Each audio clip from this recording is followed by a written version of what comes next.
મેં ઉચ્ચાર્યો નથી અને મારા કાનમાં આવીને અપશબ્દ મને ગાળો બોલી, મારી માતાજી વિશે, મારી ઉમિયામાં વિશે ખોટું બોલી, મને એવું બોલ્યા કે હું આ વિડીયોના માધ્યમથી નહીં બોલી શકું. મિત્રો, મારા ભાઈઓ, મારા સમાજને હું વિનંતી કરું છું કે આ બેન પહેલા પણ એકવાર માતાજીને ગાળો દીધેલી છે. આ બેનને પણ એમનું અંગત મેટર હશે, એમાં આપણે પડવા નહીં માગતા.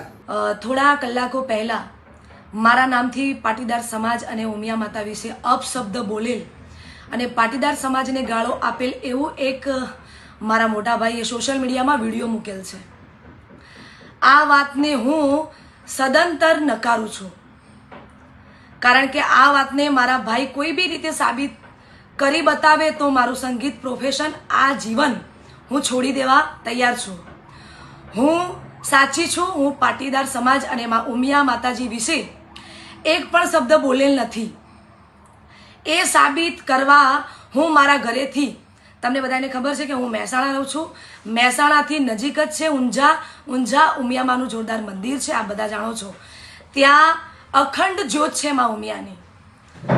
તો હું મારા ઘરેથી ચપ્પલ વિના ચાલતી ઉમિયામાએ જઈ અને ઉમિયા માતાજીના દીવો ઉપાડી દીવા પર હાથ મૂકી મારા ભાઈને વિનંતી કરું છું કે જે સમયે અને જે તારીખ આપું એ દિવસે ઉમિયા માતાજીના મંદિર પાટીદાર સમાજના આગેવાનોની હાજરીમાં પાટીદાર સમાજ જે પણ કહેશે એ માટે હું સાબિતી આપવા માટે તૈયાર છું અને તૈયાર જ રહીશ.